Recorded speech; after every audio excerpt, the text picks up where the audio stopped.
Have you been looking for a way to stay focused on your goals and grow your MSP? Accountability groups from RocketMSP can help. We offer weekly accountability sessions that meet online with a group of your peers. Your success begins with accountability. Go to www.rocketmsp.io to join your accountability group today.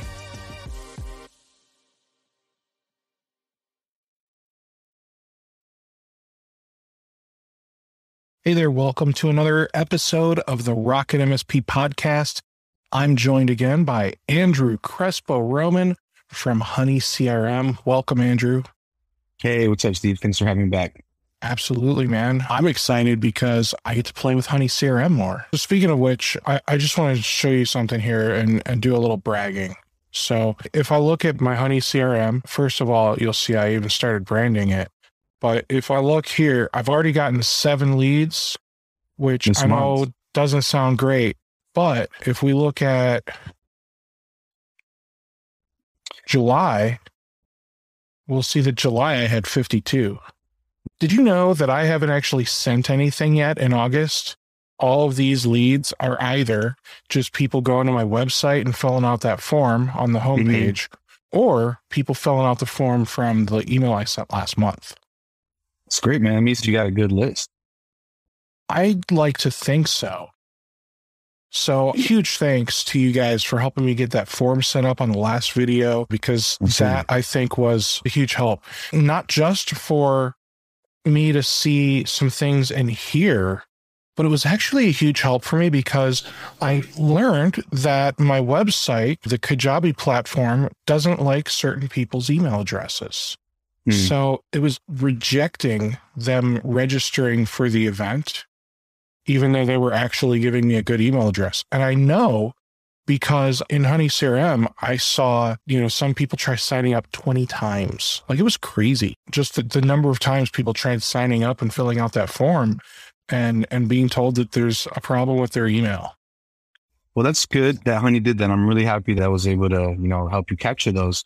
It's also good that people want to see your stuff so bad that they decided to try 20 times. They were that determined.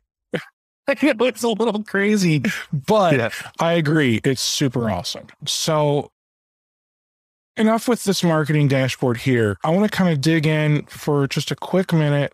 I want to look at, I think I want to go to quick reports because I want to look and see how my email actually did. Like details. Yeah, there's 2 ways to do that. Okay. You only sent out 1 email. So in this way, I would recommend you just go to email marketing and then campaigns.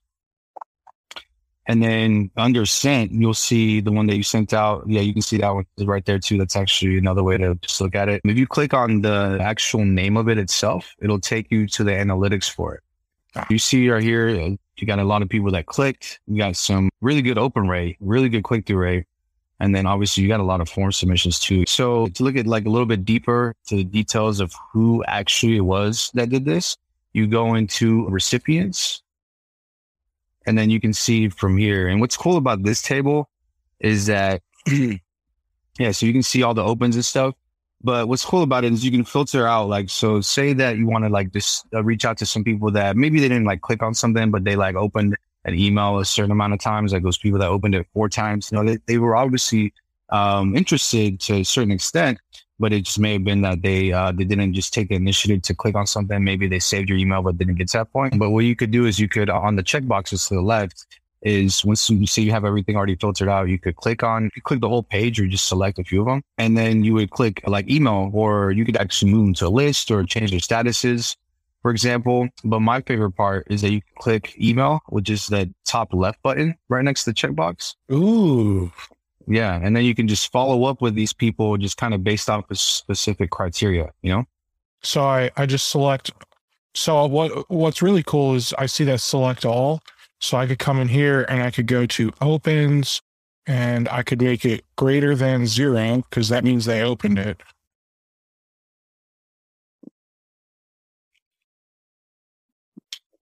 And then I'll add a filter, clicks less than 1. In fact, I'll even make this greater than 2. So now that should really narrow that down. Now I've got 23 people here that opened my email and didn't go to the dang event? What were these people thinking? I don't know, man. You got to reach out to them and let them know. Clearly. But yeah, exactly. Yeah, there you go. You do that. You still have like all the ones selected that you had before. So in this case, you would just clear your selection and then select all the ones that you have here, because it's still remember that you selected some of those other ones. Well, that's good to know, because I probably would have just been okay to do this. There you go. That's very good to know. Email. Yeah. Oh, yeah. If you wanted to follow up in this case, right? Email, and then you would just, and just so you know, it says individual emails, right? So this is a common question. Like, it's just only going to send to one person at a time, right? And yes, it's right. It's only going to send to one person at a time. So I'm not gonna send an email with everyone in the two, like that thing that you always tell the woman at the Chamber of Commerce not to do. Yeah, exactly. And people get worried about that all the time. So I just wanted to make sure to answer that question right away. It comes up a lot. That's good. I like that.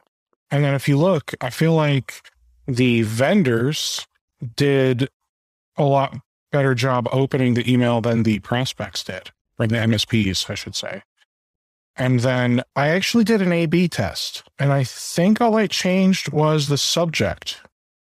You can do it off of subject, or you can do it off of content, right? So in this case, it looks like your version B definitely took the cake. So we can click this and we can see my subject. RocketMSP hosting a Kaseya breach panel discussion. And then version A, upcoming security podcast episode. So I was interested to see if people wanted to learn more specifically about the Kaseya breach, or if they just were interested about security in general. Yeah. And I learned. It looks like one by this, depending on the size of your list, right? It can depend, but like in this case, it was pretty close, honestly. Like both of your subject lines did pretty good. And that's also because you have a good list, but this is definitely good to test out. With content, you usually don't have to do that unless like you're having like really bad click-throughs, and like that's like you're kind of trying to test some different strategies there. But subject lines usually is a really easy thing to test, and it can increase your open rate. Also, your click-through rate. If people open it, of course, your click-through rate and then can go up a lot too. It's definitely something to utilize as often as you can. Well, good. I will be playing with that A/B testing much more often in the future. So what I want to talk about today, though, I want to dig into journeys. So I'm going to click what I just assume is this generic Reddit logo right here. And that's automation. Have they sued you yet? That's so funny. I think you're the first person who's ever said that, but I see what you're saying. It's actually like one of our designers came up with it's like a bee, it's supposed to be a bee, by the way. That's the head of the bee that he came up with. And yeah, the whole character is like this really cool looking, like superhero bee, but yeah, that's the head of it. And you're saying with the I now understand, at least that makes sense now. I'm looking right now at the Reddit thing, and yeah, the difference is that the Reddit guy's got this little antenna in the middle. He doesn't have those little like spikies, but yeah, for some reason in my mind, the Reddit dude has two antennas when I look at this. Yeah. I had to confirm real quick because I was like, is that the same exact thing? But it's not. It's like how everyone thinks the Monopoly guy has a monocle, and that it was the Bernstein Bears. He doesn't have a monocle? Are you being serious? Yeah, that thing, right? Yeah. He does not have that. You thought he did? I mean, yeah. I picture him with one of those. Yeah. He doesn't? Yeah, why? But apparently we're now variants in the Marvel Cinematic Universe, because that is not how the Monopoly man ever looked. There's this whole thing about how things have changed because, we remember them differently, but everyone remembers this one thing. So yeah, supposedly a whole thread about that. Yeah. So supposedly there's, there's a whole bunch of theories. I'm sure somebody thinks it's time travel. Somebody thinks we're on an alternate timeline, or, it's, crazy people in tinfoil hats, aliens, probably. All right. So I started making this here, and I just kind of popped in a name. This is not what this journey is going to be called or whatever once it's done. I didn't put a list in here because I was afraid of making it active and actually starting to send out emails. So I just left that blank for now. I did put in a category, and then I guess I should just click on this so I can start looking at it. So obviously I didn't send anything out yet, so that's why all of this is 0. So just to ease your mind, if you pick a list, it won't start sending anything out. Whenever you click on the designer, which is, I'm sure the next place we're going anyways, the button on the very top where it says enable is grayed out right now because you still got to complete some stuff. That's what will set it live. And then it'll even ask you an extra step because with the list that you have, you may want everyone on that list to start going through that journey already, or you may also want only people that are just going to be new to that list to start getting this journey. So it gives you that option. And then after you choose that in the time that it goes out, or that it starts, then that's whenever it's going to, go to everybody. Well, that makes me feel significantly better, but I still haven't decided if this is going out to a new list either. So I'll probably make a new list of vendors that have already been guests. So that way I can more or less, I started writing this. I'm just doing I'm going to call them generic. They're text only emails, right? So, hey, hope you're doing well. It's been a while. Do you have anything new or exciting? Let's catch up, and a link. And that takes them to my Calendly, and then they can book time. And then I was smart and I put a delay. And then after the delay, I check, was it opened and did they click any link? So I guess what I'm trying to do is I want to figure out, okay, did they open the email or not? If they didn't open the email, then I need to send one email, right? If they did open the email and they didn't click, I may want to send a different email. And then if they did open it and did click, now I need to figure out if there's a way to do some voodoo magic in the background with maybe Zapier and Calendly working together to put an update in HoneyCRM. That way I could maybe then add another condition where this one would be a subscriber detail, and I'm looking at, hopefully I can look at more fields than these 3. I just need to create more fields. No, that's the fields, yeah. Well, that ruins everything, Andrew. Well, what did you have in mind? Well, I guess what I'm trying to do is if somebody booked time with me on Calendly, I don't want to keep emailing them right now. I want them to finish their journey.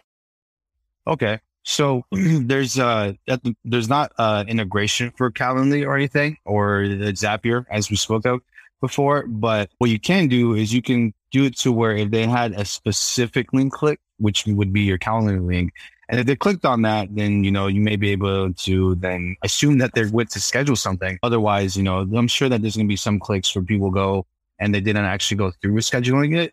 But that would be your best bet to accomplish what you're trying to do now, right? Because if they clicked on it, then most likely they're trying to go schedule it, right? But yeah, it could happen to where they click on it and then just end up not actually going in and following through with the scheduling, right?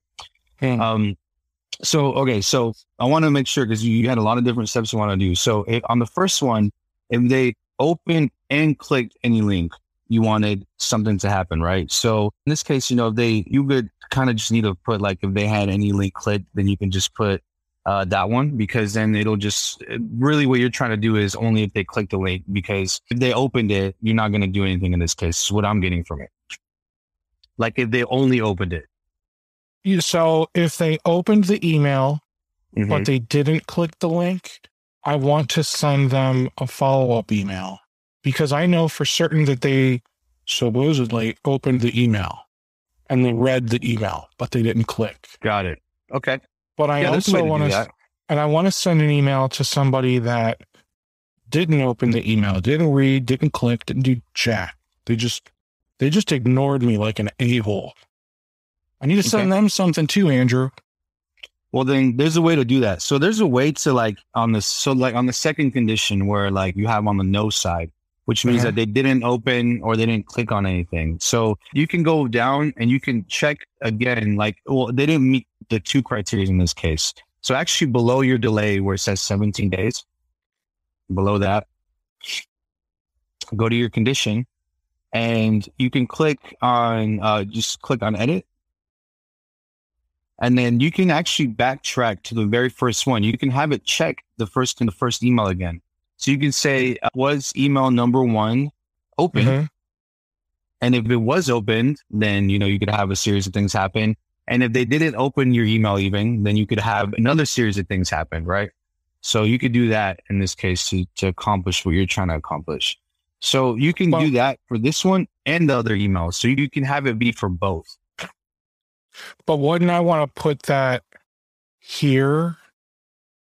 So I guess what I'm trying to say is, all right, was it opened and clicked? Yes. Was it opened and clicked? No. But then, was it at least opened? Yes.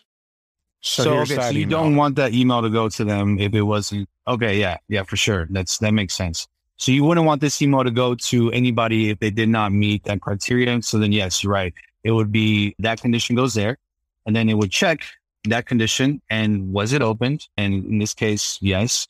Then they would get this email. This is the correct email that they would get if they did open it, right? This is what you want there. Okay.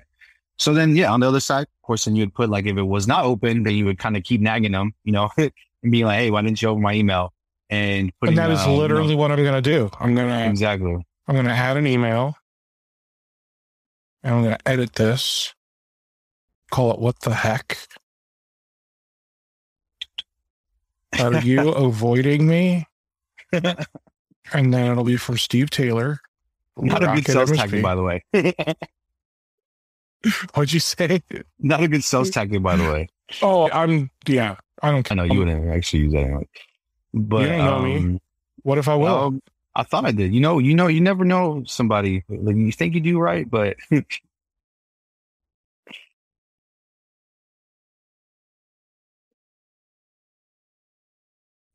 computer spam filter thing, I'm not good. This is what I call the crazy girlfriend approach.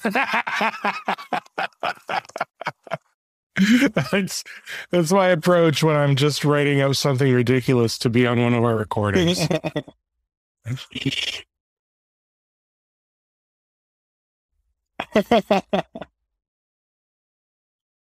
And then put a broken heart.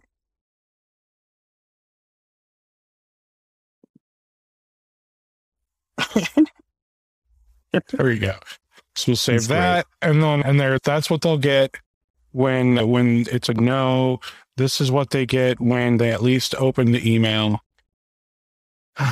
So basically, I could just keep going through and make this journey, 180 days long for the people that continually don't do the thing that I want them to do. And then as soon as they do open and click the link, I could even get rid of this condition here. And then, yes, I don't have to put anything because it's just done now, right? Yeah, they open and click the link, and that was the end goal, like just for them to open and then click that link and, schedule something, then yeah, absolutely. But in this case, like you had said if they like clicked on your Calendly link or something, right? Then you wanted them to something to happen, like maybe it might be like to remove them from a list. And I don't know what your goal was at that point. Well, so that's the only link I'm putting in all of the emails is my Calendly link, because my goal is to get them to schedule time. I want them to book a meeting with me so we can catch up, 15, 30 minutes. Let's catch up and see if you've got anything worth sharing with the RocketMSP followers and community. And I guess that is where I want the journey to actually end. Mm-hmm. And I worry that if it gets here and it stops just because they clicked the link, how do I know they've booked? So you can have a few things happen here. You can have, if they click the link, then you can have them be assigned to you. So that way, like you're responsible for this lead now. So you could do a contact update, for example. And you can there's a few things you could do here. You could even put them into another list, or you could say assign a sales rep. So that would be, you would have to, I guess, also click on the checkbox in your settings that would make you a sales rep, because right now you're probably just an admin. You could be both at the same time though. So, you could be also considered a sales rep as someone that's responsible for leads, but that's something you can do later. Something else you might do here is also change your status, because you could automatically have it change your status. And that way, you can go in and check after the time has gone by where this journey would have taken its course. You go in and check and see who is now under this status, which means that they booked a meeting or that they at least clicked on that link. And then obviously at that point, it would be a little bit more optimized if we were able to have the ability to see to check the condition. Did they actually go and put it on your calendar? Right. But in this case, we're just going to go based off of if they went and clicked on your calendar link, which is the best route to go right now. It sounds like for your case. Did they book? So I just want to share this with you. I created Did They Book? And then my only option was cancel or to click the X. And I feel like both of those are like a negative, let's not do this after all kind of connotation. So I would just have like an okay or close instead of cancel, because cancel tells me, nope, just kidding. I didn't want to do that. No, that's good feedback for sure. And I don't see that status that I created. Yeah, you'd have to refresh it. So now whenever you go in there, it'll definitely have it.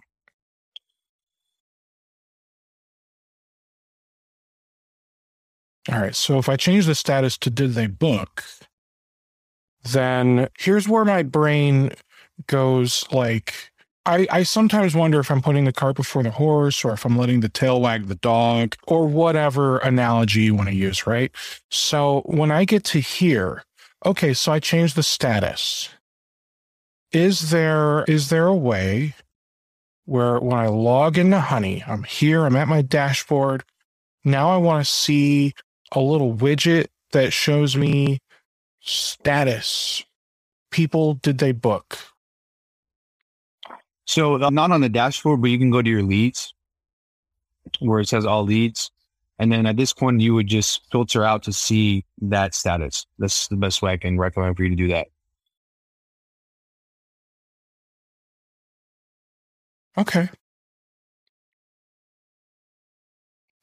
that works. So when I look through this and I look at the statuses, I actually really like that we can have statuses attached to people, because I got this guy here. He's not an existing client, but maybe he's like a former client or a past client. So maybe I'll make a former client, and gray seems good. Gray seems like the color for sadness. Yeah, it's good. Or red. I always knew red. If it's just ooh, that's not good. So for me, I look at red as stop. You need to do something. That's how I use red. So not a fit. That's not red to me. It's all about perspective. That's this weird color of blue. Yeah. We'll go with that. Yeah, we'll go with that. And then I guess I'll hit cancel, because that's how I save my changes and close that window. So now this guy, I could actually assign them as. Yeah. So I know you're about to say, hey, I don't see the status, but typically you would want to go ahead and put all your statuses that you're going to have, right? Before you actually start doing everything, right?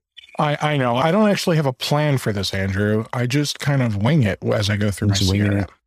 Yeah, so I could assign that guy. That's the best way to do things, I'm told. This guy, maybe he is assigned to the Did They Book one. And so if I come in here and I filter my status, which is not the same as state, we want to make sure that it is Did They Book? And now I see this guy, this one dude. Did they book? And if I look at my Calendly, I can see that they did not, in fact, book time with me. And I know this because I never sent him these emails and he never clicked on the link. So another cool thing in here that you could see. So you wouldn't necessarily have to go to your Calendly to see if they booked, if you have an integration with your email, like Office or G Suite or whatever. I think you use G Suite, right? So if you have that journaling rule, then you could just go inside of Paul's profile. So you can click on his name and you would be able to see right here, the meeting that was booked, because it would be able to pull that from your calendar if you have that. It's called journaling, right? Which we agreed that I couldn't do unless I had G Suite Enterprise. Right. So you're going to look into it and see if maybe there was a way, but yeah, it looks like it's still that way, right? To where you got to have enterprise to do that. And I'm still going to do the crazy thing and try it. I mean, it's the worst that happens. I waste my time. That's it. I'm really good at that, so why not?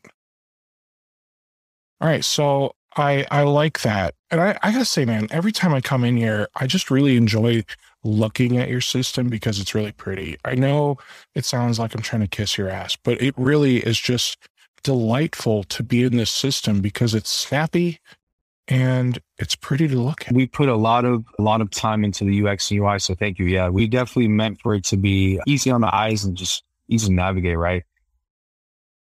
I'll pass that down to the developers. They love hearing about that. Absolutely, man. Yeah, pass that down to everyone. I sure will. All right, so when I think about automation, I know that you've got journeys and you've got marketing plans. Are marketing plans different than journeys? Yeah, marketing plans. So go to include it with subscription real quick, if you would, please. And then you'll see different plans there. And of course, we talked about before, these for your purposes are not really geared for you, but it would be geared for an MSP. So if you were to take one of these marketing plans, you just go to options, you can see that there's 4 emails within this. So you just go to create marketing plan. Oh, I thought I'd just look at the overview. Yeah, this will just kind of let you know what is in it. So like you don't just start creating it without knowing, but in this case, just for example's sake, right, we're just going to pop one in there and not actually send it out to anybody. And then you would just put in, basic information, select your list.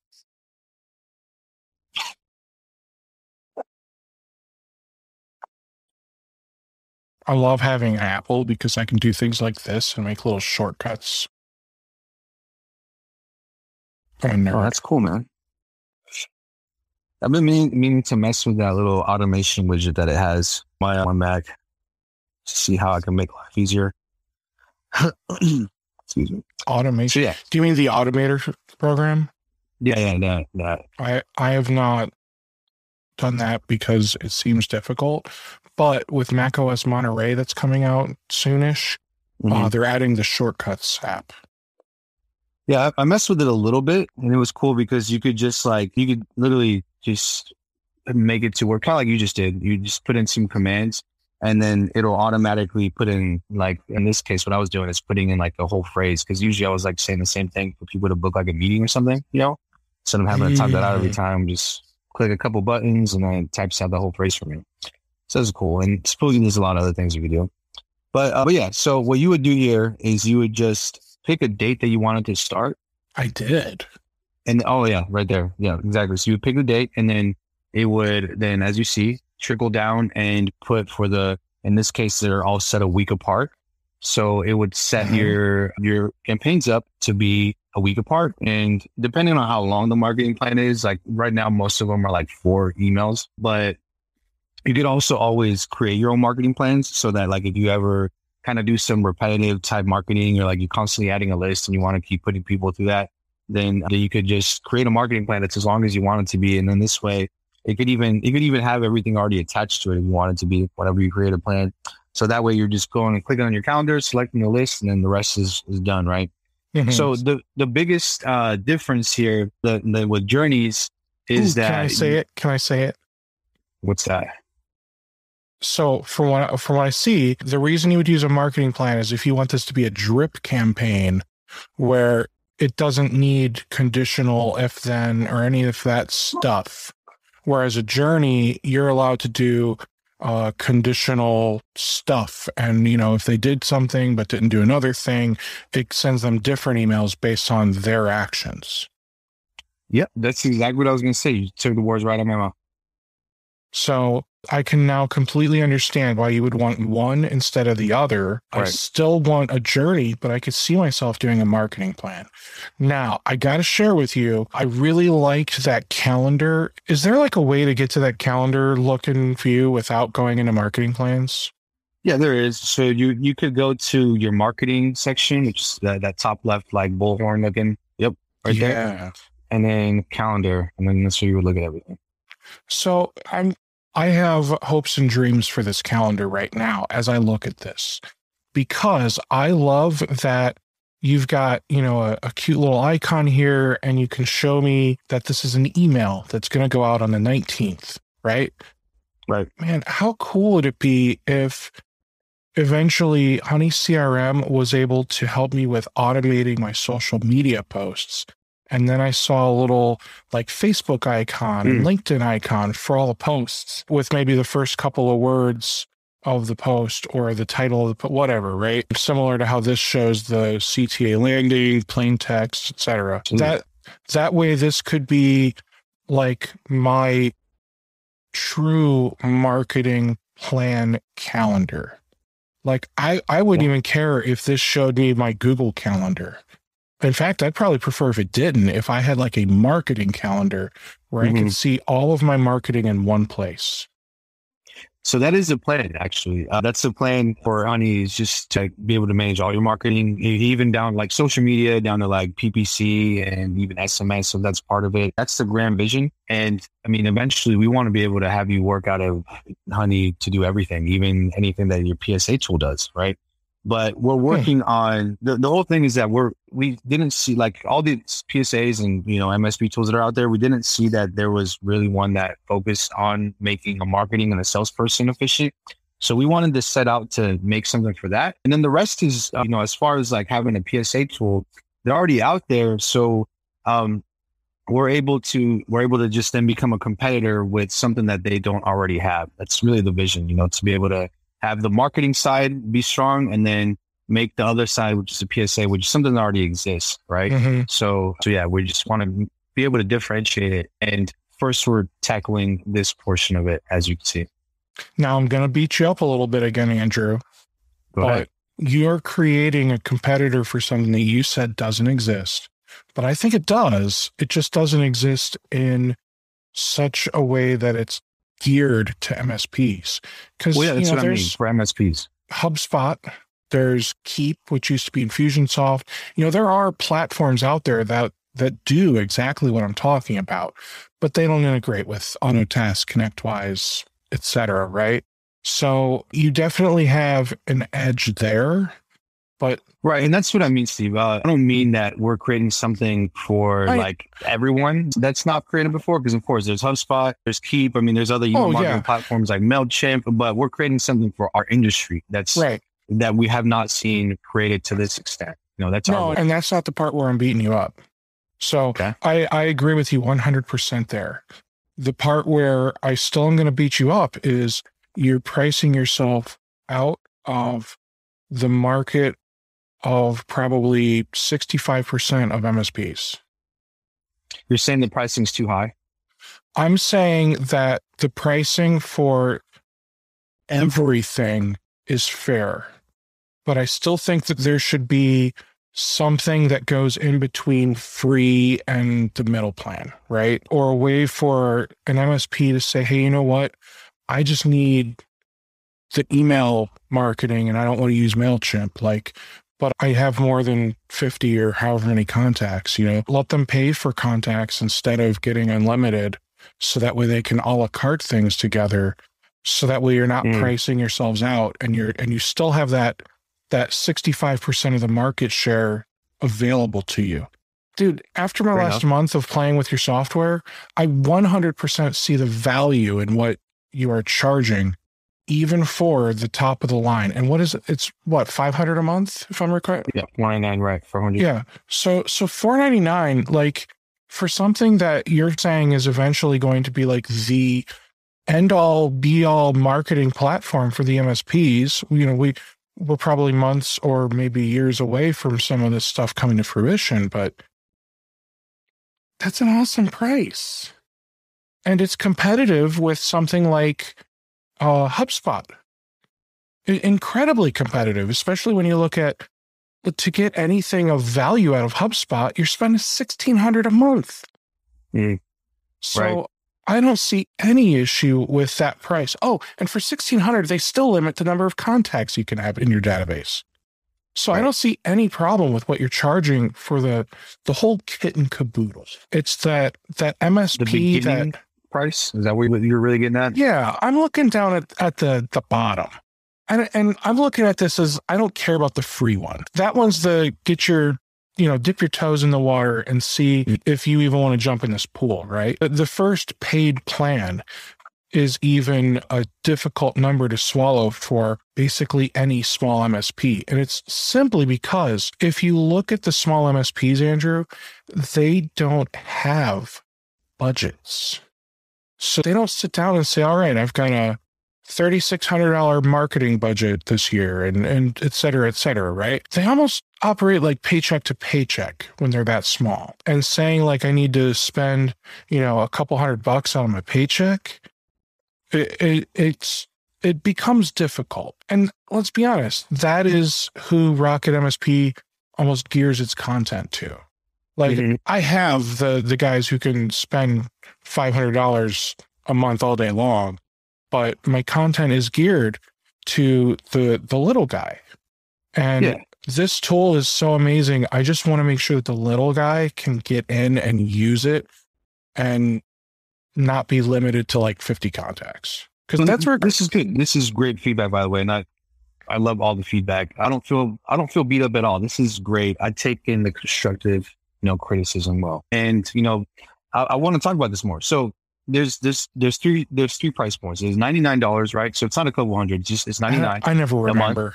And then it's $249 and then it's $499.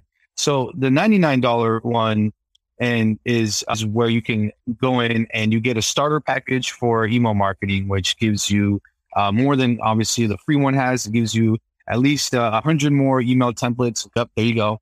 And then it says, as you see right there, it says the starter pack. And then you're able to now have unlimited contacts, and then you're able to, get more users if you would like. So this is where I want to talk about, because I would love to hear your suggestions as to what you think would be the fair point here. I think this is fair because of all the intellectual property that you're getting. And, we talked about in the past where like maybe we're not doing a great job of displaying that. And by the way, you might notice here that we actually changed some things up here to let you know what you're getting, because marketing content right there used to say limited. Right. We took your feedback actually, and we changed that. So now it says white papers and ebooks. So that's much more clear now what you're getting. And then on the other side, you see what does marketing or marketing collateral mean? You had said like, what does that really mean? And that's what that means right there. You're seeing what you're getting there. So the intellectual property, as I think will become a huge part of the value, because MSPs typically don't have or the time or the skill set to write content, right? Their strengths are in being technical people and not in writing content and, creating or doing any type of graphic type designing. So that's where that comes in. But again, how we justify it. But I would love to hear your feedback as to what you think would be more fair or enticing, to them. Would it be like being able to pick like, I want the marketing and I want the automation. So let me pick those two and then put them into one package together. Or what do you think? All right. So, Mr. Monopoly Man's monocle. Did warm up exist a couple months ago? Yeah, it did. I don't remember. And I think I probably beat you up because like I see all these features and I'm like, I want everything, man. Like, why you got to charge me $500 for it? Well, yeah. Okay. Of course, everything. So I want a Ferrari, but Yeah, okay. That's fair. So if I look here at warm up, I'm able to send out a single email campaign. Am I able to do a marketing plan? No, you don't get the automation along with it. Okay. Why wouldn't we give them automation without the ability to get the IP with it? That was actually a conversation we had. It was a long conversation. Yeah. Okay. So, and the reason why is because the automation piece, and the way that we see it is that if you're going in at the 99 point range, it's probably because you're not really at that point of needing something as robust as automation. And the thing is too, from feedback that we got from people, is that the automation usually intimidates them and they don't want to start there because they're just like, this is a lot. I just want to get started with some basic email campaigns, maybe have them go out every couple of weeks, have a way to easily follow up with them and have my template somewhere. That's the feedback that we got, right? But that's a big thing that we do is we're always gathering feedback. So that's why I want to have this conversation in depth with you, because you get a lot of feedback too. And I think you even talked to people about these price points that we had and how we offer them. And so, let's nitpick it apart. I'm all for it. So here's what I'm thinking. 99, don't give us any intellectual property, no marketing collateral, plus give us the ability to do marketing plans and journeys all the way down through the paid plans. Because if you think about it, your content is the reason people are going to spend this money. Okay? It's not the fact that we can do automation, it's the content that they're spending the money on. So if you give us the ability to, again, dip our toe in and see if this is a pool we want to dive into, give us the ability to create a journey or to create a marketing plan using our own content. And then if if we come back and say, Andrew, man, I love this, but man, this is so hard to come up with content.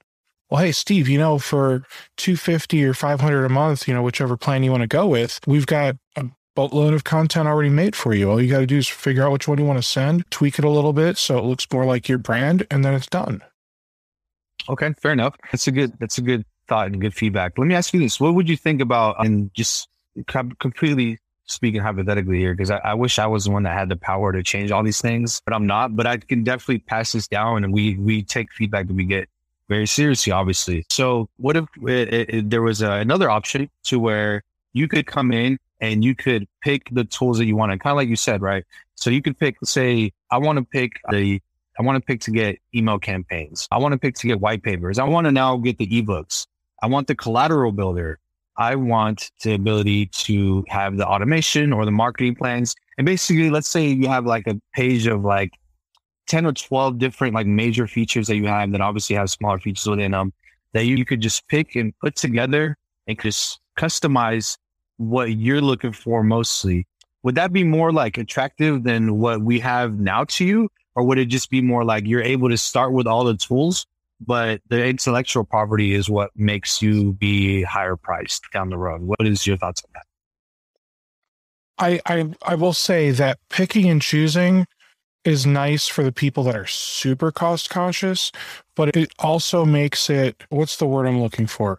It also makes it very different, the tool set that each of your customers could have. And obviously, the premium support is only there with the top tier. Now, premium support, I suspect that means like, they get a phone number and maybe an account manager or something like that, where the support is just handled more efficiently and just feels like a better, faster experience. Well, so if you look at it there, it tells you like, we help you with your first year of marketing. And that's really what the premium support is to help you put together a year worth of marketing. As far as support with the tool, you're going to get the same level of support that you would, because it's not fair for somebody at $99 to be like, to just get crap support where you get like an email to reach out to, and then you get back to, we get back to you in like a day or two. That's not fair, right?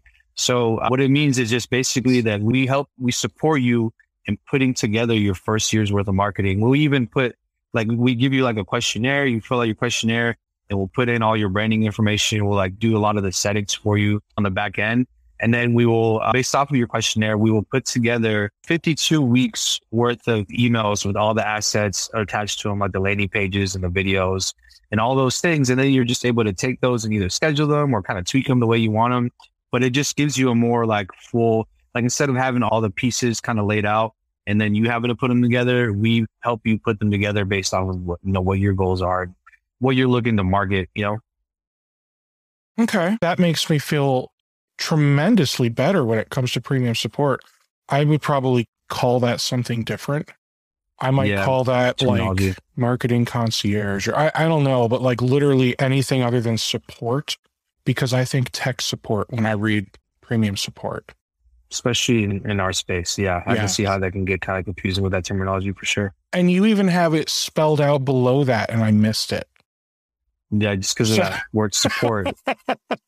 Yeah, that whole thing we were going back to, like, was it really there or not? Is he wearing the monocle? Yeah. Right. When I look at some of these other, so like SMS calling, those, we don't need in a lower system, but maybe make those like add-on features. That way we could be on the warm up and then just kind of, oh, well, I want the SMS and calling, but I still don't need the intellectual property. You know what I mean? Proposal builder or landing page builder, when those come out, or the collateral builder, those are really interesting tools. Well, collateral builder is a really interesting tool. It's like InDesign on the web on steroids.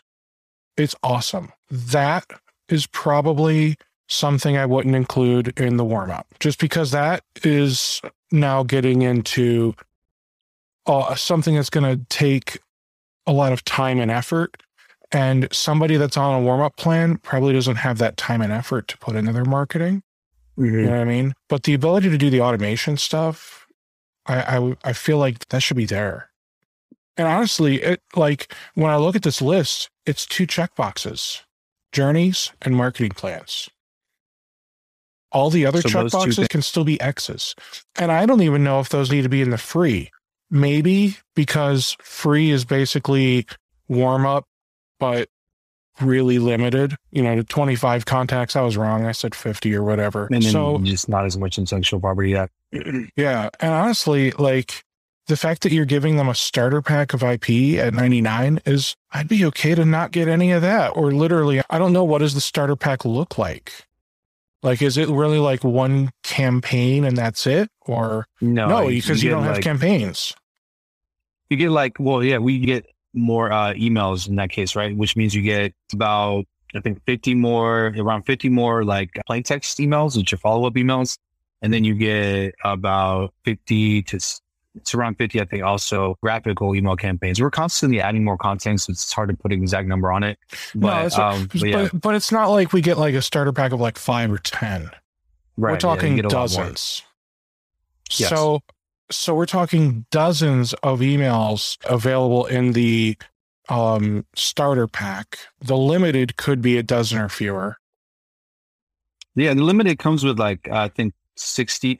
So yeah, you end up getting going from 60 on the free to plan? Like, yeah, it comes with a lot. We try to like, even because we find some people that live, like, there's people that use the free plan that have been using it for like 6 months or a year because it does enough for them. Like, they have their 25 contacts that they manage, and believe it or not, sometimes that's enough for them.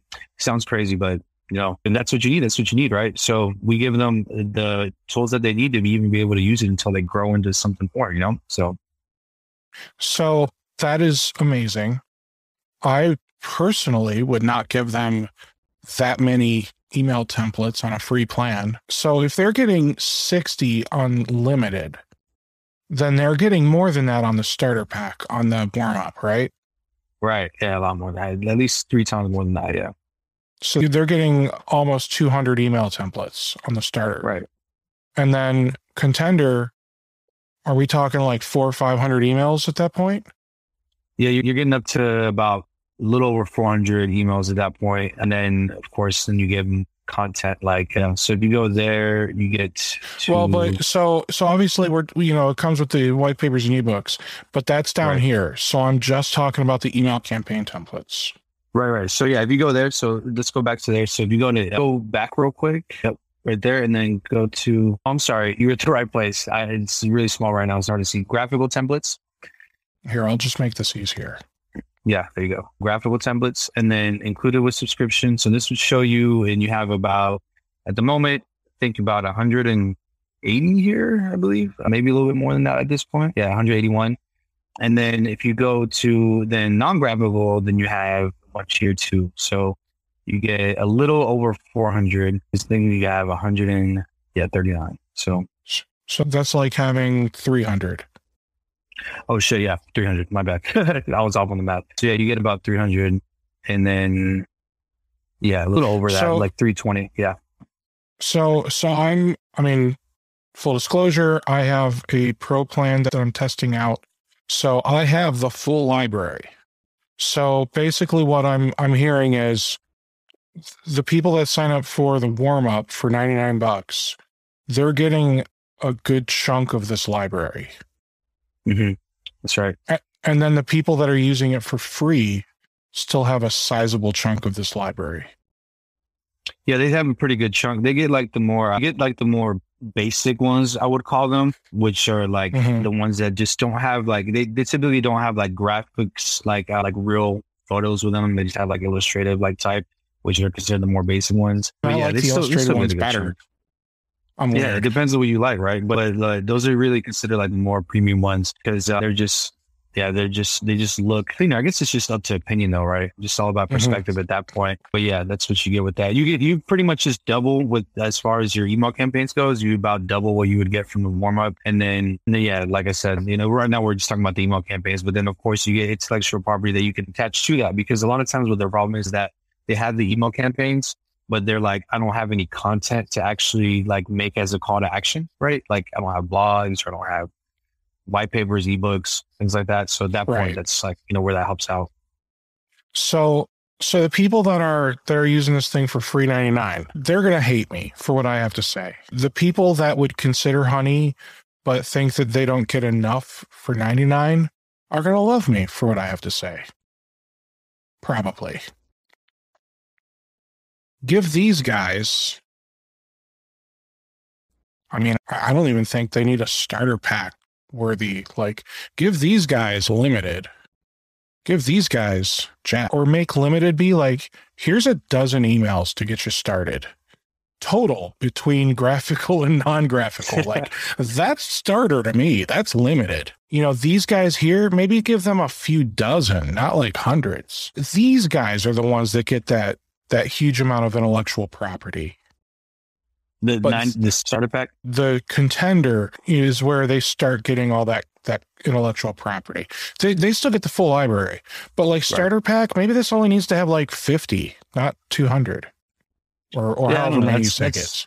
That's up to debate. I mean, I guess we try to be pretty generous on that because like I said, we typically see that be a huge struggle for people, is just being able to come up with. I think whenever it comes to designing it, it makes it pretty easy in Honey, but the copy is, I think, where we see people struggle a lot. So it gives you a lot of like different like versions of copy and that's how to work things. And that's why I say, like, if you give them 60, like, that's still a lot of emails. That's still technically, if we send out every one that you give us, over a year's worth of content. So that's like do it yourself, a whole year of content with unlimited contacts. And here's where I would say, give us the marketing plans and the journeys. Make the starter pack more limited. Make this super limited. And then the people that want to spend, the big bucks, they're the people that get all the IP. And then probably the big difference between these two, I suspect, would just be the number of users, and then maybe some of these other things that are coming soon kind of stuff. Like SMS and calling, I think should be just an add-on for any one of these. And then like even the other thing that I would say is throwing it out there kind of thing. Let people start on free. Still give them the marketing plans and journeys, but no content. And then let them pay to add contacts. Oh, you want 100 contacts? Like, here's where it goes back to the paying for contacts thing, because then you have like a free / a la carte kind of version. And then let them pay to get the add-ons, the SMS, the calling, the proposal builder, the landing page builder, collateral builder. Yeah, it's good feedback, man. Like I said, I'll pass that down, and we take all the feedback into consideration that we get. I would also love to see, once this actually goes live, the type of comments you get around this, because this sounds like a big portion of at this point has been a big portion of the conversation we've had. So anybody that watches this, so yeah, I'm looking forward to seeing what people have to say about this as well. And we take every bit of it into consideration. We're a startup, and it's not like we have 500,000 or 100,000 users or something like that. So with the user base that we do have, the thousands that we do have, which is just, we have like a little over 3,000 accounts, right, that we've grown organically. That's like accounts that are not considering the ones we're doing with vendors, but they're the ones that we get a lot of feedback from, because they're the ones that are just, they're going in and they're not getting this like as an extra from a vendor, right? They're doing they're using this as like their main thing. And the ones that are working with vendors usually already have their own CRM and everything, and they're just using this as a tool to fulfill their MDF, that they're doing with vendors. So yeah, we take all of it into huge consideration, and I'm looking forward to seeing what they say. I am too. And who knows, maybe I'm off base, but I want to go back into the automation section. And I want to say the one that I just built, like you showed me a different way to do it to make it easier for me to say it opened, wasn't clicked, was clicked, all the variations. That way I was able to go through here and make this a more efficient journey. The journey builder is amazing. And if you look, like, I didn't use any of your content. Heck, I even used terrible content. It works for literally whatever you want. But the point is that the journey thing is huge. And I think that for those of you that are considering HoneyCRM, Journeys is going to be where you really start to get the automation for your marketing. So that way, if you want to send out an email to 1,500 prospects from the Chamber of Commerce, and, maybe you want to send out a series of emails, and then eventually, if people just never open, click, whatever you want, right? They just go into the not a good fit or not interested or whatever. And then maybe you put them in a different journey where it's more of a marketing plan where they just get drip content, and then you don't actively try to market to them after they get hit hard by the journey. Like that's kind of my process right now, literally off the cuff. Marketing journeys, that's a great way for you to send out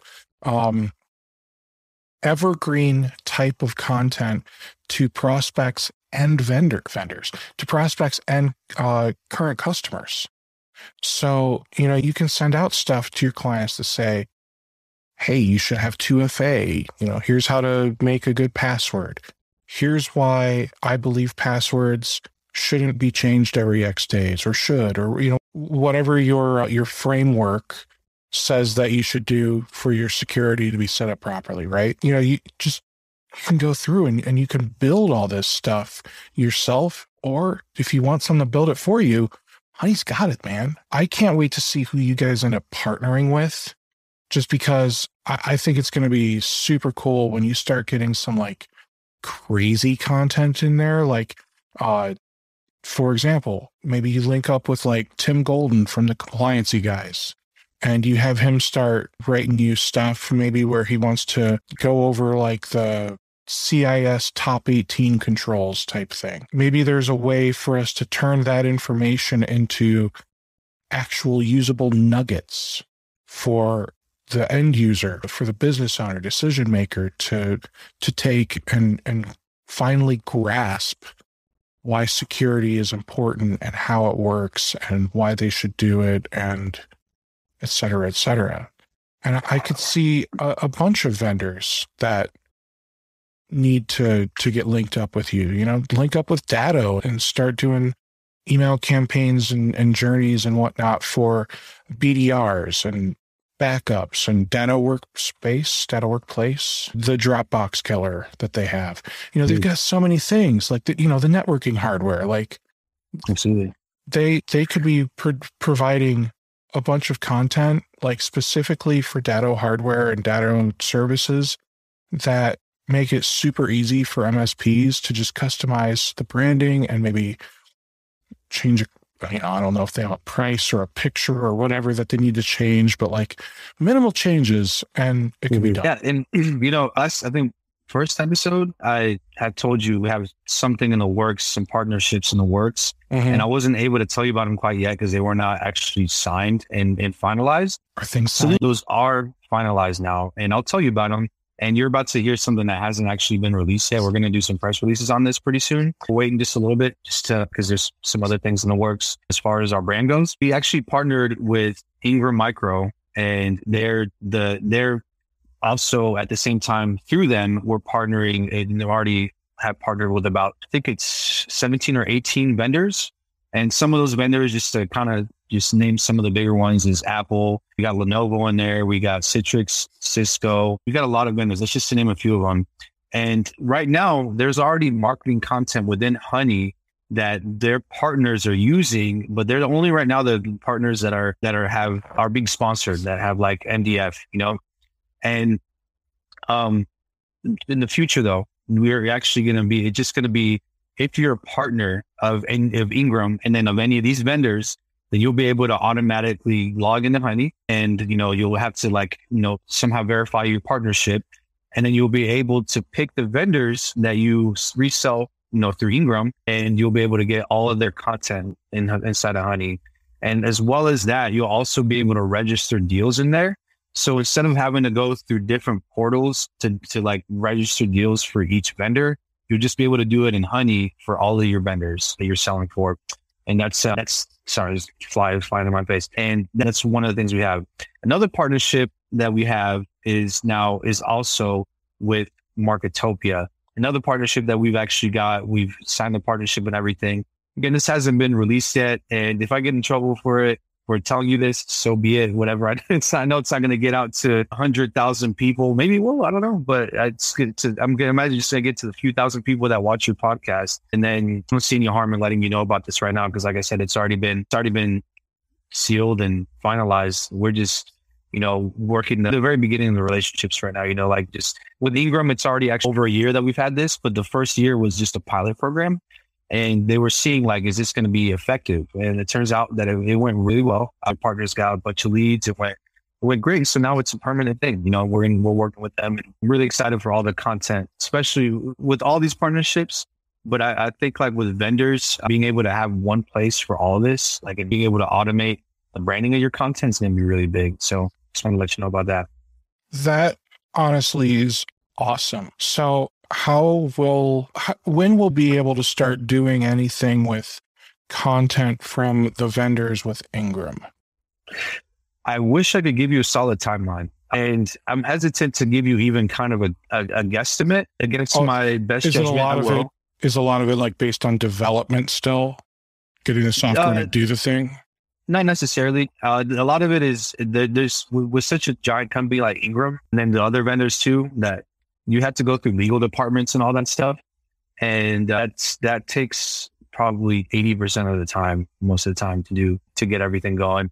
So that's why I'm hesitant, because for example, with Fortinet, we were doing a program with them, and Fortinet and IBM, actually, I think we remember there's so many different things. Every time we made a change to the content, because they also partner with our creative team to create content for their partners, as well as we partner with their creative team, right? So we just work as a collaborative team. But every time we changed something, it had to go up the ladder and go through their legal department and everything. And it was just this whole ordeal. And I don't really know how long it's going to take, but all I know is that if I give you a timeline right now, it might not be accurate. I don't want to set wrong expectations, right? Against my best judgment, I'll give you a guesstimate and say that it's probably going to be sometime in Q4. I know that's still broad, but maybe that'll, it's not something that we plan on doing in the end of 2022 or something. I don't want you to think it's that far out. Yeah. Because honestly,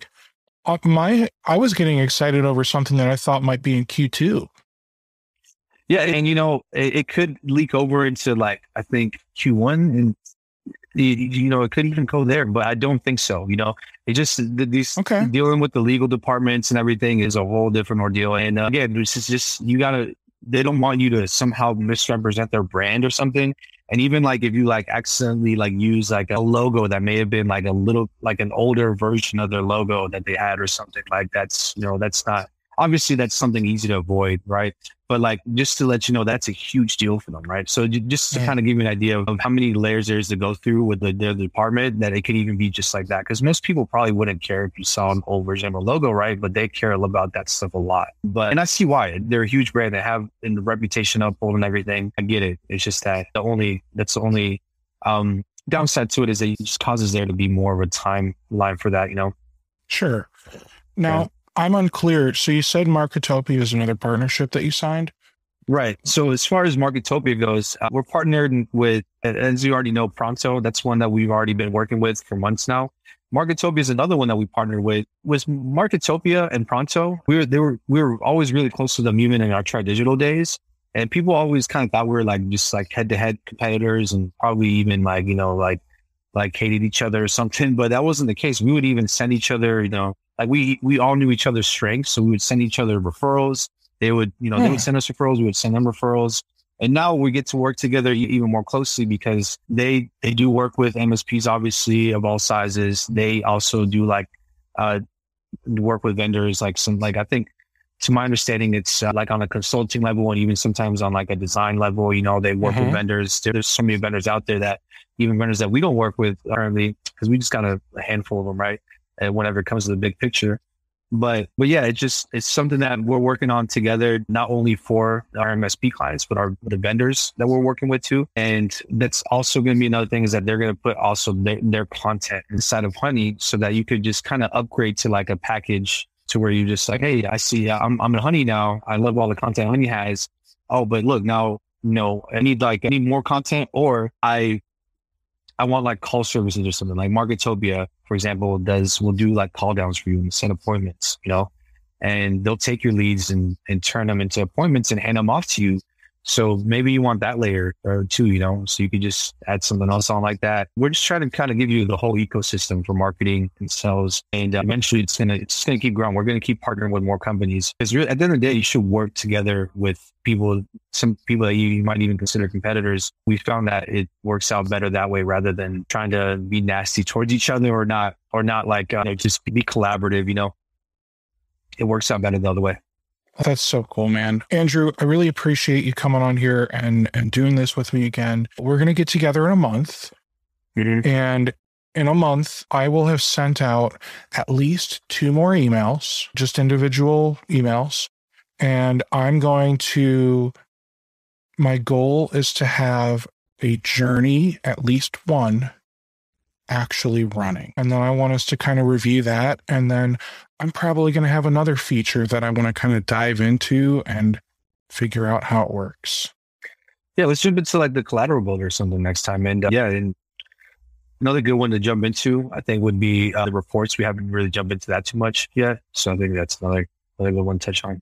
I'll be excited to jump into the reports maybe in another couple of months, just because I want to make sure I've got data in there for us to look at, But yeah, I like the idea of hopping into one of the builders. When do you think that some of these coming soon features are going to get released? Are we at a point where I can start? Sorry, I was going to say, this is another thing that's very dependent on how quickly we solidify these partnerships, because these partnerships have a lot of influence on what is prioritized, And I'm sorry, you were saying? No, I was just going to say, I'm excited to have like a landing page builder, because I suspect that landing page builder would have a form on it where I don't have to worry about building a form on my website. I'm kind of excited about the proposal builder. The SMS and calling seems neat, but the 2 builders that you've got coming soon, those are really exciting to me. Yeah, for sure. The proposal builder is one of, I think, the very first things we want to do. But again, this is just our priorities could shift as far as all these things go in the order that they get released because of our partnerships. A lot of the stuff is hinging on that. Okay. Yeah. Well, I like that. I might recommend, if we're still 3+ months out on any of these asterisks, that they maybe just fall off the pricing page, only because somebody might sign up for this thinking that maybe the landing page builder is going to be out in 60 days. So that would be my only other recommendation is, soon. Everyone has their own definition of soon. Fair enough. So, all right, my friend, thank you so much for doing this, and I will catch you in a month. Yeah. Great talking to you as always, man. Thanks for having me on. And let me know if you need anything in between, or reach out to the support team if you need anything as well. Oh, absolutely. I will. All right, brother. Have a good one. You too. Take care, everybody. Bye, everyone. Have you been looking for a way to stay focused on your goals and grow your MSP? Accountability groups from RocketMSP can help. We offer weekly accountability sessions that meet online with a group of your peers. Your success begins with accountability. Go to www.rocketmsp.io to join your accountability group today.